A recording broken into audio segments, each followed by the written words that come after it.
మా latest videos కోసం మా ఈ తెలుగు న్యూస్ ఛానల్ సబ్స్క్రైబ్ చేసి గంట సింబల్ యాక్టివేట్ చేసుకోండి.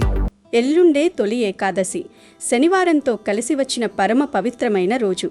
శనివారమన్నా ఈ ఏకాదశి అన్నా స్వామివారికి ఎంతో ఇష్టం. ఈ రెండు పర్వదినాలు కలిసి రావడం ఎంతో విశేషమని శాస్త్రాలు చెప్తున్నాయి. అయితే ఇంతటి విశేషమైన రోజు గుర్తుపెట్టుకుని ఈ చెట్టును తాకితే చాలు మీ ఇల్లంతా బంగారంతో నిండిపోతుంది. కోట్ల వర్షం కురుస్తుంది. నక్కతూక తొక్కినట్లు మీరు అపర కుబేరులుగా మారిపోతారు. ఆషాఢమాసంలో వచ్చే శుక్లపక్ష ఏకాదశిని మనం తొలి ఏకాదశి లేదా శయన ఏకాదశి అని ఎంతో భక్తి శ్రద్ధలతో పిలుచుకుంటాము.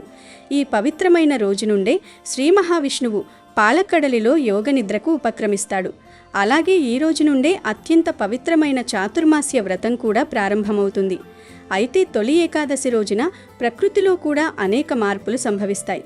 ఈ తొలి ఏకాదశి రోజు ప్రకృతిలోని ఒక ప్రత్యేకమైన చెట్టుకి విపరీతమైన శక్తులు వస్తాయని మన పురాణాలు చెప్తున్నాయి.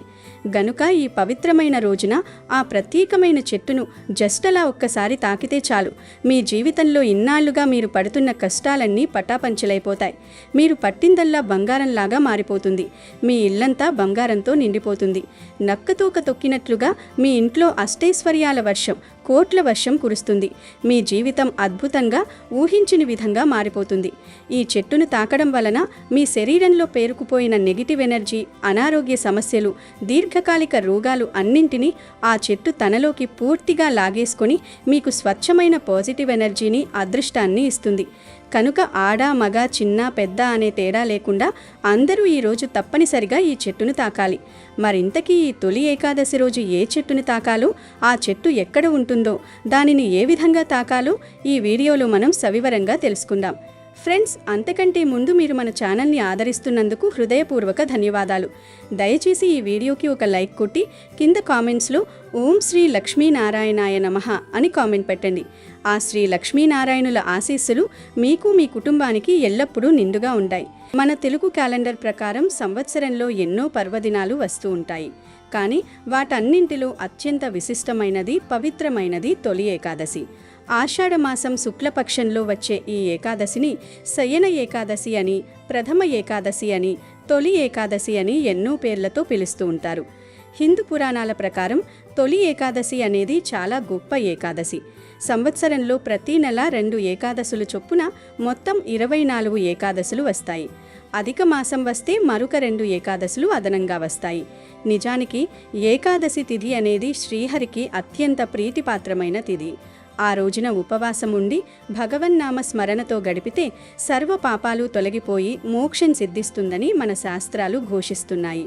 కానీ నేటి ఆధునిక కాలంలో ఉరుకుల పరుగుల జీవితంలో, ఉద్యోగ వ్యాపారాల ఒత్తిడిలో ప్రతి ఏకాదశికి ఉపవాసం ఉండటం అందరికీ సాధ్యపడే పని కాదు. కొందరికి ఆరోగ్య సమస్యలు ఉండవచ్చు, మరికొందరికి సమయాభావం ఉండవచ్చు. అయితే సంవత్సరంలోని ఏ ఏకాదశికి ఉపవాసం ఉండలేని వారు, ఏ వ్రతాలు చేయలేని వారు కేవలం ఈ ఒక్క తొలి ఏకాదశి రోజున ఉపవాసం ఉంటే చాలు సంవత్సరమంతా వచ్చిన అన్ని ఏకాదశులకు ఉపవాసం ఉన్నంత పుణ్యఫలం వస్తుంది. అంటే ఈ ఒక్క రోజు చేసే ఉపవాస దీక్ష, ఆచరించే నియమం మీకు 365 రోజుల పాటు నిరంతరంగా భగవంతుణ్ణి పూజించినంత శక్తిని, పుణ్యాన్ని ప్రసాదిస్తుంది. అంతటి మహత్తు ఉన్న పర్వదినం కాబట్టే దీనిని తొలి ఏకాదశి అని ఎంతో ఘనంగా జరుపుకుంటారు. అసలు ఈ తొలి ఏకాదశి అంటే సాక్షాత్తు ఆ వైకుంఠవాసుడైన శ్రీ మహావిష్ణువుకు ఎంతో ఇష్టం. ఆ శ్రీకృష్ణ పరమాత్మకు తిరుమల కొండపై కొలువయ్యున్న ఆ ఏడుగొండల స్వామికి ఈ రోజంటే అత్యంత ప్రీతి. పురాణాల ప్రకారం ఈ ఆషాఢ శుక్ల ఏకాదశి రోజుని శ్రీ మహావిష్ణువు క్షీరసాగరంలో శేషతల్పం పైన యోగ నిద్రలోకి వెళ్తాడు. సరిగ్గా 4 నెలల పాటు అంటే కార్తీక శుక్ల ఏకాదశి వరకు స్వామివారు యోగ నిద్రలోనే ఉండి ఆ తర్వాత మేల్కుంటారు. ఈ 4 నెలల కాలాన్ని చాతుర్మాస్య వ్రతమని అంటారు. అయితే ఈ తొలి ఏకాదశి రోజు సాధారణంగా అందరూ ఫ్యామిలీతో సహా గుడికి వెళ్తూ ఉంటారు. అలా వెళ్ళినప్పుడు గుడి హుండీలో ఇదొక్కటి వేస్తే చాలు మీకు ఉన్న కోరికలు తీరిపోతాయి. మీరు వద్దన్న ధనం వస్తుందని పండితులు చెప్తూ ఉన్నారు. ఏమీ లేదు, ఈ తొలి ఏకాదశి రోజు చక్కగా ఒక చిన్న పసుపు రంగు వస్త్రం తీసుకోండి. ఆ వస్త్రంలో ఒక పసుపు కొమ్మును మరియు మీకు తోచినంత ధనాన్ని పెట్టండి. మీ స్తోమతకు తగ్గట్టుగా ఎంతో కొంత ధనం పెట్టాలి. 11 రూపాయలు, 101 రూపాయి, 116 రూపాయలు, 1116 రూపాయలు, ఇలా మీరు ఎంత పెట్టగలిగితే అంత ధనం పెట్టండి. ఆ తర్వాత పసుపు కొమ్మును ధనాన్ని కలిపి మూటలాగా కట్టి ఆ మూటను చేతిలో పట్టుకొని మీ కోరిక చెప్పుకోండి. మీకు ఏ విధమైన కోరిక ఉన్నా పర్వాలేదు, ఆ కోరికను చెప్పుకోండి. కానీ ధర్మబద్ధమైన కోరికై ఉండాలి. అప్పుడే అది నెరవేరుతుంది.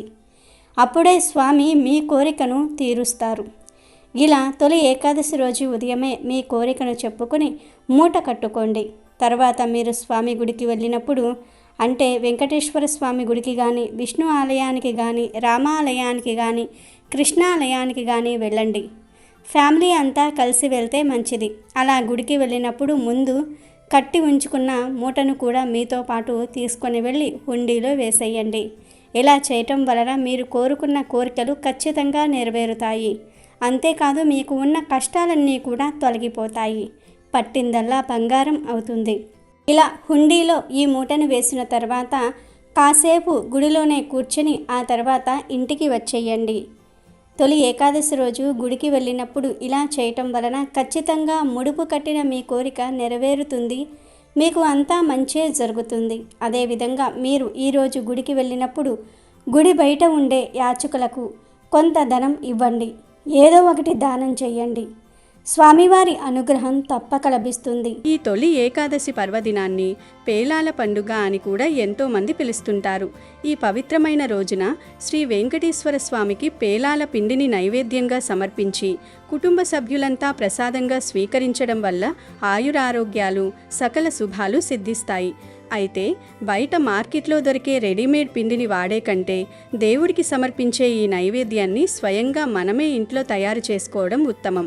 ఇందుకోసం ముందు రోజే జొన్నలను తెచ్చుకొని నూనె వేయకుండా దోరగా వేయించి పేలాలుగా చేసుకోవాలి. ఆ జొన్న పేలాలను మిక్సీలో వేసి దానికి తగినంత బెల్లం తురుము, కొద్దిగా పుట్నాల పప్పు, 2 యాలకులు జత చేసి కాస్త బరకగా మిక్సీ పట్టుకుంటే కమ్మని ప్రసాదం సిద్ధమవుతుంది. ఒకవేళ మీకు జొన్నలు దొరకని పక్షంలో వాటికి బదులుగా మొక్కజొన్న గింజలను కూడా ఉపయోగించి ఇదే పద్ధతిలో స్వామివారికి ఎంతో ఇష్టమైన ఈ పేలాల పిండిని చాలా సులువుగా తయారు చేసుకోవచ్చు. అలాగే ఈరోజు తులసి మొక్క కింద ఉండే మట్టిని తీసి బొట్టుగా ధరిస్తే చాలా మంచిది. సంవత్సరమంతా ఎలాంటి సమస్యలు, కష్టాలు రాకుండా ఉంటాయి. లక్ష్మీనారాయణుల అనుగ్రహం కలుగుతుంది. ఈ ఏకాదశి రోజున ఆడవాళ్ళు పొరపాటున కూడా ఈ తప్పులు చేయకూడదు.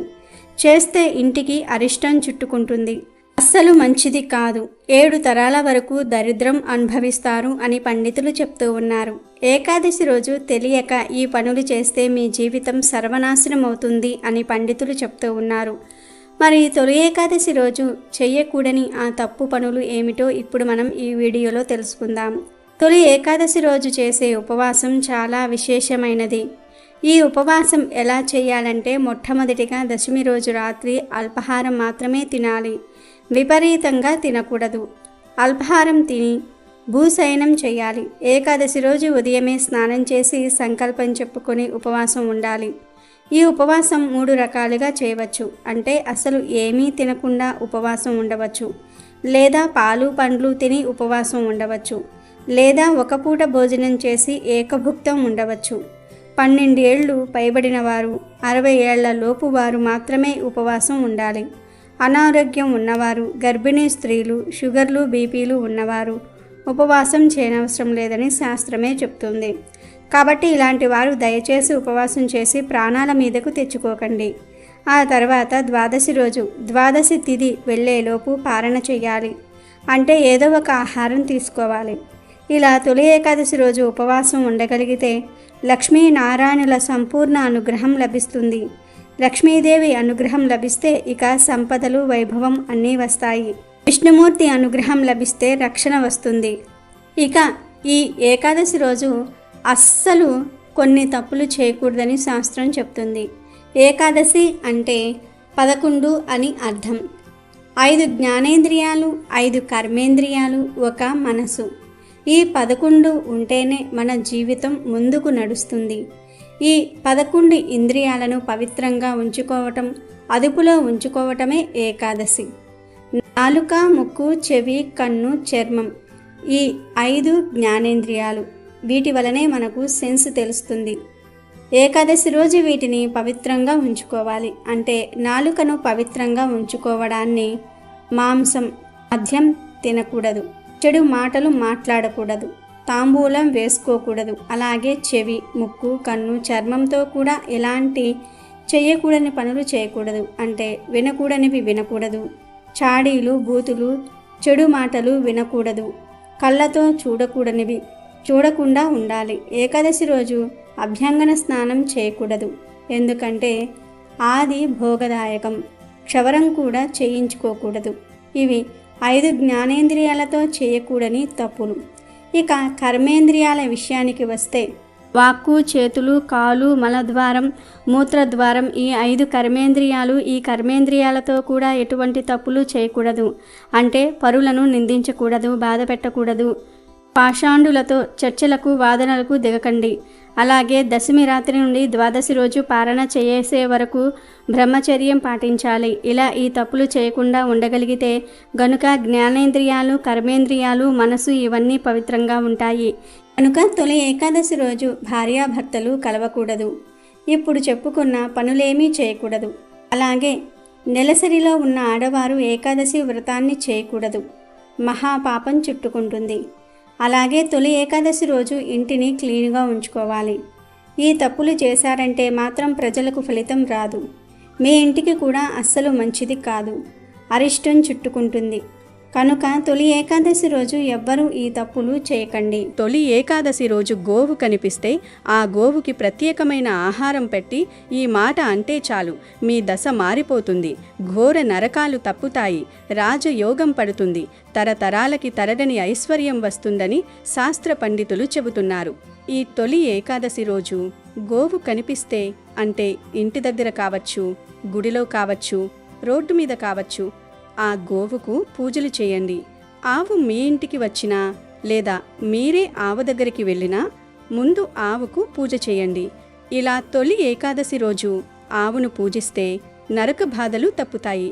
ప్రత్యేకించి ఈరోజు ఆవుకు పాలకూర, బీట్రూట్ కలిపి తినిపించాలి, లేదా పాలకూర, బెల్లం కలిపి తినిపించాలి. పాలకూరను తినిపించడం వలన దోషాలు తొలగిపోతాయి, ఎలాంటి దోషాలైనా సరే పోతాయి, మీ మనసులోని కోరికలు నెరవేరుతాయి. ఇలా ఈరోజు ఆవుకు పాలకూర తినిపించి ఆ ఆవు చెవిలో మీ కోరికను చెప్పుకోండి. ఆవుకు నమస్కారం చేసుకుని మీ సమస్యలు పోవాలని దండం పెట్టుకోండి. పాలకూర కట్ట, 2 కట్టలు, 5 కట్టలు, 10 కట్టలు, ఇలా మీ స్తోమతను బట్టి ఎంతైనా సరే తినిపించవచ్చు. ఆవు ఎంత పాలకూర తింటే అంత పాలకూరను పెట్టండి. పాలకూరను అలా ఒట్టిగా కాకుండా బెల్లంతో గాని, బీట్రూట్తో గాని కలిపి పెట్టాలి. అలా పెట్టడం వలన పేదరికం పోతుంది, నరక బాధలు పోతాయి. ఇక వీడియోలోకి వస్తే ఈరోజు అనగా తొలి ఏకాదశి పర్వదినం సందర్భంగా ఒక ప్రత్యేకమైన చెట్టును తాకితే మీ దశ తిరిగిపోయి అదృష్టం పడుతుంది.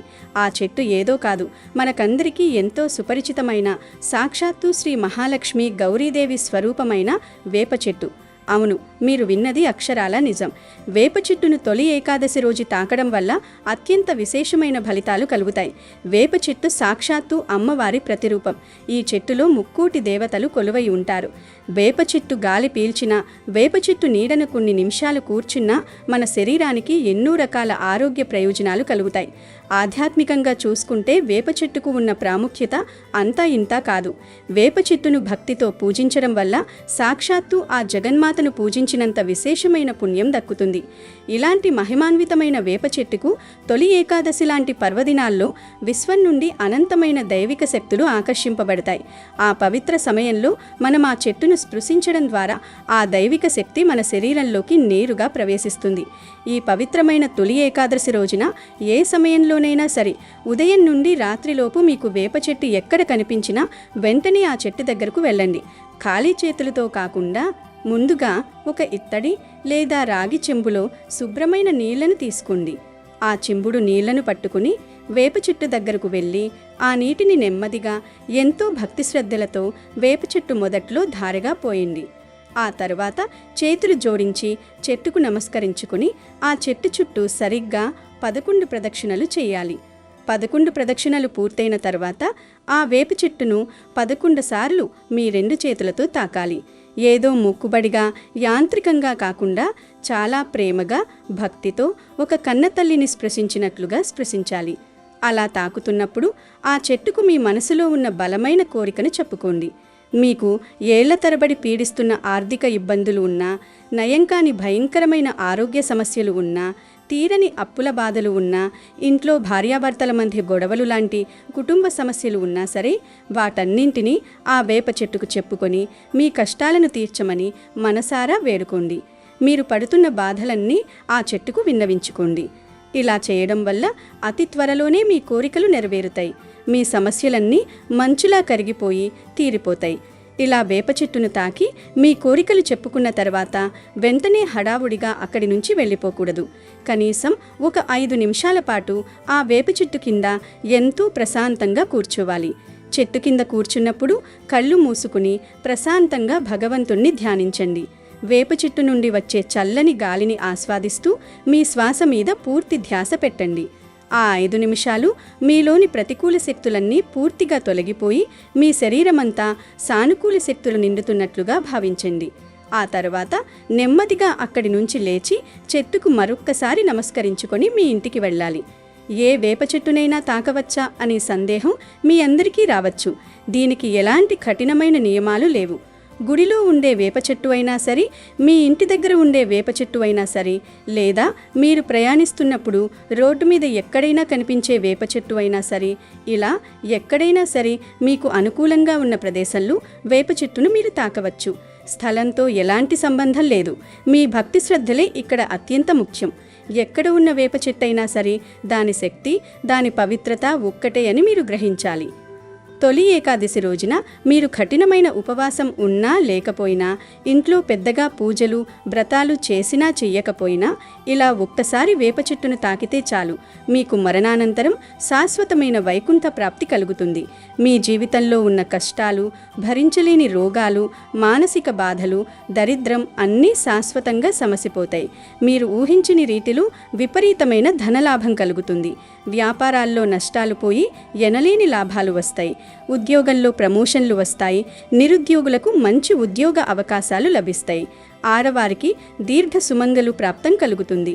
మొత్తానికి జీవితంలో మీకు అష్టైశ్వర్యాలు సిద్ధిస్తాయి. మీ ఇల్లంతా సిరి సంపదలతో తులుతూగుతుంది. బంగారం కొనుక్కునే యోగాలు కూడా వస్తాయి. కాబట్టి ఈ తొలి ఏకాదశికి అందరూ ఈ విధంగా వేప చెట్టును తాకి శుభ ఫలితాలను పొంది సంతోషంగా జీవించండి. ఈ పవిత్రమైన రోజున కొన్ని వస్తువులను మనం పొరపాటున కూడా కొనుగోలు చేసి ఇంటికి తీసుకురాకూడదు. ఈ తొలి ఏకాదశి రోజున కొన్ని వస్తువులు కొని ఇంటికి తీసుకురావడం వల్ల ఇంటికి దరిద్రం పట్టుకుంటుంది. ఈ తొలి ఏకాదశి నాడు ఇనుపతో చేసిన వస్తువులను, అలాగే కత్తులు, చాకులు, కత్తెరలు, సూదులు, మేకులు వంటి పదునైన వస్తువులను అస్సలు కొనుగోలు చేయకూడదు. అత్యంత పవిత్రమైన ఈ ఏకాదశి నాడు వీటిని ఇంటికి తెస్తే కుటుంబంలో అకారణ కలహాలు, ఆర్థిక నష్టాలు వస్తాయి. అలాగే నలుపు రంగు దుస్తులను కూడా తొలి ఏకాదశి రోజున కొనుగోలు చేయకూడదు. నలుపు రంగు దురదృష్టానికి మరియు శోకానికి చిహ్నంగా భావిస్తారు. కాబట్టి ఈ పవిత్ర దినాన నలుపు రంగు దుస్తులను కొని ఇంటికి తీసుకురాకూడదు.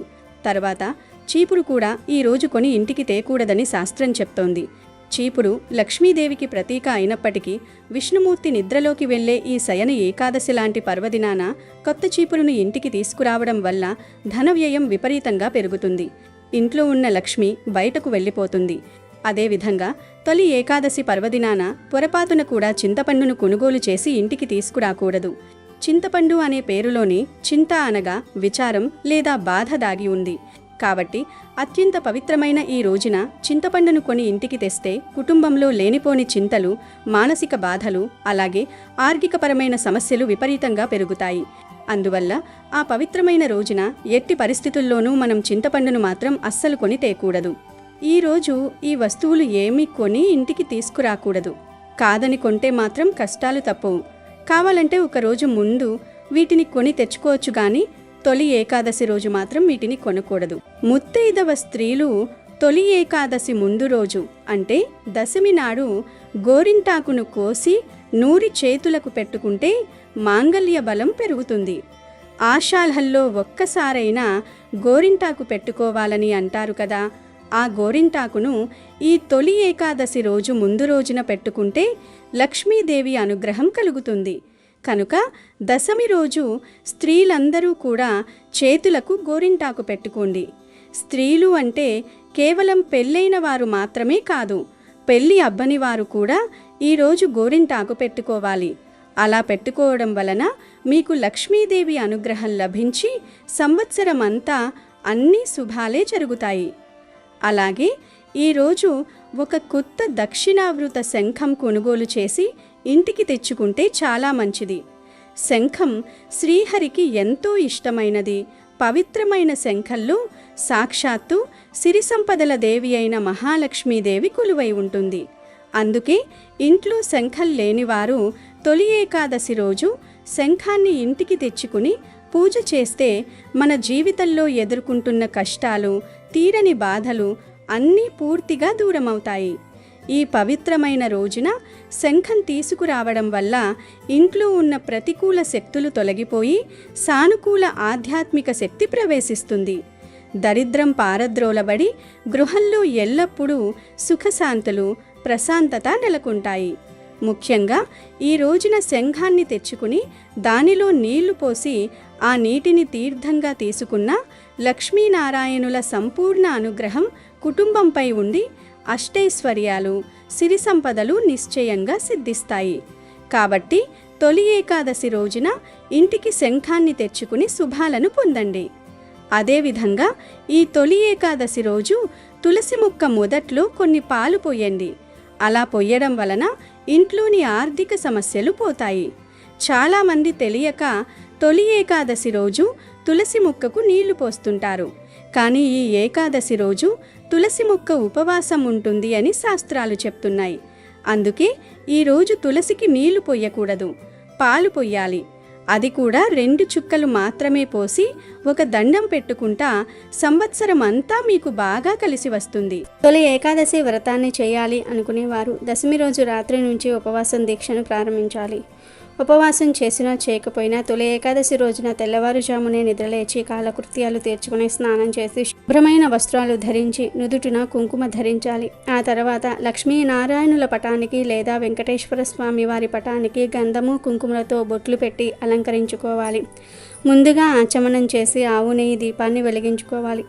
తొలి ఏకాదశి అనేది ప్రత్యేక పర్వదినం కనుక విష్ణువును పూజించక ముందు పసుపు గణపతిని చేసి అందులోకి వినాయకుడిని ఆవాహన చేసి ముందుగా పసుపు గణపతికి పూజ చేసి నైవేద్యం సమర్పించాలి. ఆ తర్వాత విష్ణుమూర్తికి తులసి మాలను సమర్పించాలి. విష్ణుమూర్తిని తొలి ఏకాదశి రోజు తులసితో పూజించడం వలన అఖండ ఐశ్వర్యం సిద్ధిస్తుంది. విష్ణుమూర్తికి అలంకరణ అంటే ప్రీతి కాబట్టి మీకు అందుబాటులో ఉన్న రకరకాల పూలతో అలంకరించి ధూప దీప నైవేద్యాలతో అలంకరించుకోవాలి. ఇక ఈ తొలి ఏకాదశి రోజు ముఖ్యంగా మహా నైవేద్యాన్ని శ్రీ మహావిష్ణువుకు నైవేద్యంగా పెట్టాలి. అంటే మీరు ఇంట్లో ఏం వండుకుంటే అది పెట్టాలి.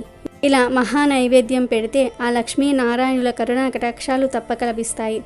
దీనితో పాటు పేలాల పిండిని కూడా నివేదన చేయాలి. చాలామంది తొలి ఏకాదశి రోజు కేవలం పేలాల పిండిని మాత్రమే నైవేద్యంగా పెడతారు. కానీ పేలాల పిండి ఒక్కటే కాదు, దానితో పాటు మహా నైవేద్యం కూడా పెడితే లక్ష్మీ పూజల ఫలితం లభిస్తుంది. మీకు ఉండే కష్టాలన్నీ కూడా తొలగిపోతాయి. దరిద్రమంతా కూడా వదిలిపోతుంది.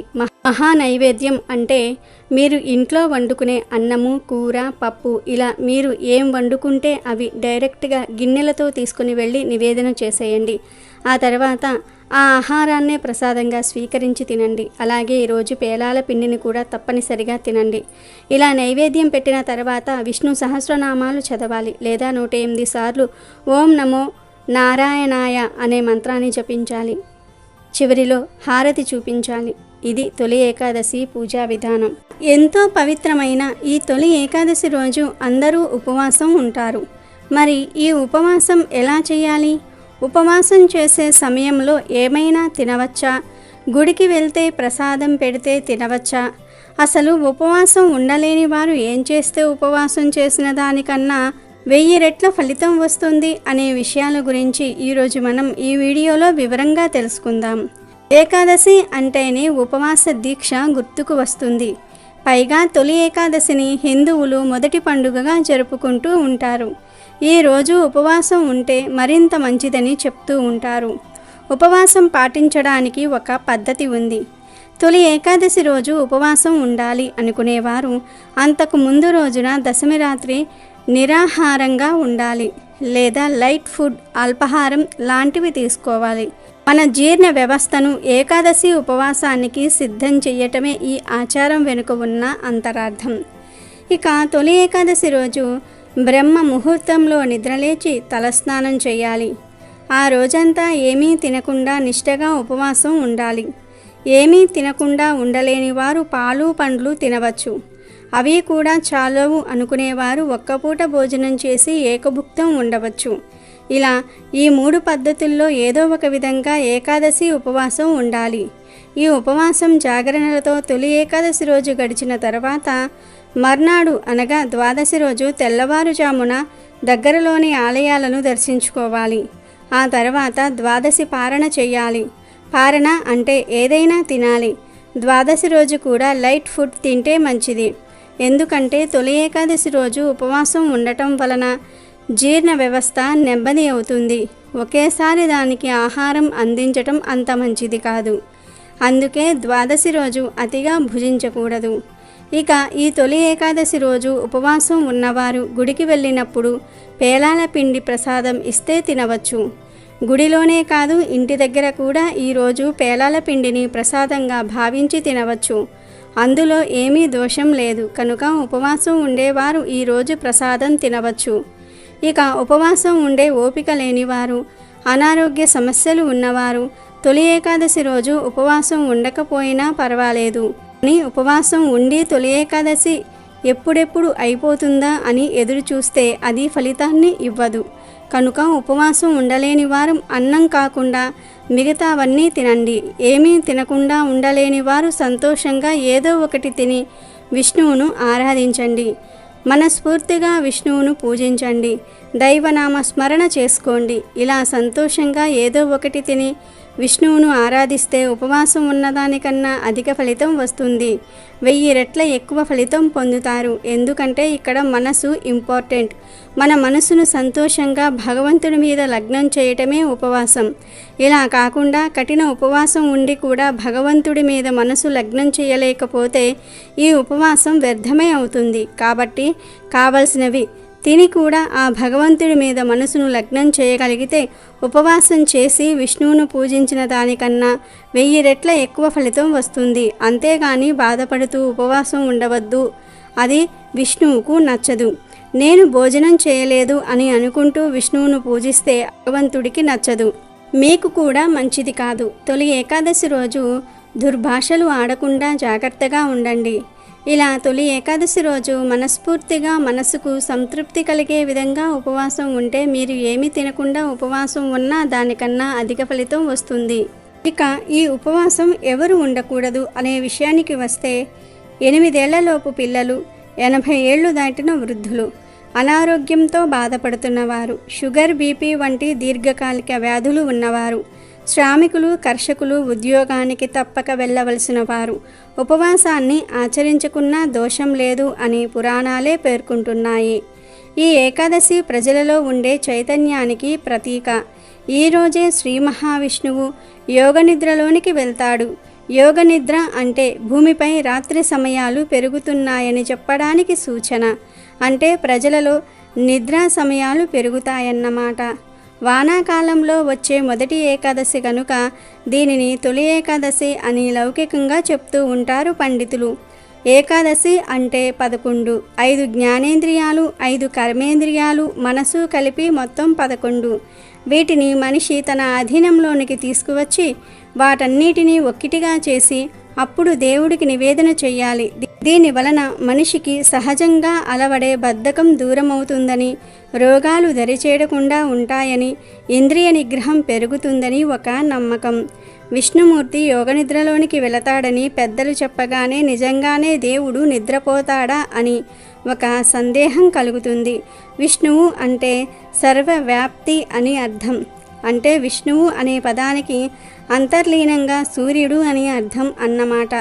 ఇప్పటి వరకు ఉత్తర దిక్కుగా ప్రయాణించిన సూర్యుడు ఈ రోజు నుంచి దక్షిణ దిక్కుకు వాలుతాడు. అంటే ఈ రోజు మొదలుగా దక్షిణ దిక్కుగా ప్రయాణిస్తాడు. దానినే సాధారణ పరిభాషలో నిద్రపోవటం అని అభివర్ణించారు. మహిమాన్వితమైన ఈ ఏకాదశి పర్వదినాన వ్రతాన్ని ఆచరిస్తే సూర్య చంద్ర గ్రహణములలో భూమి దానాలిచ్చినంత, అశ్వమేధయాగం చేసినంత, 60,000 సంవత్సరాలు తపస్సు చేసినంత పుణ్యం లభిస్తుందని ఏకాదశి వ్రత మహత్యాన్ని గురించి మన పురాణాలు చెప్తూ ఉన్నాయి. అమెజాన్లో బెస్ట్ డిస్కౌంట్స్ కోసం వీడియో డిస్క్రిప్షన్లో లింకు ఉంది, చూడండి. అలాగే మా టెలిగ్రామ్ ఛానల్ సబ్స్క్రైబ్ చేసుకోండి.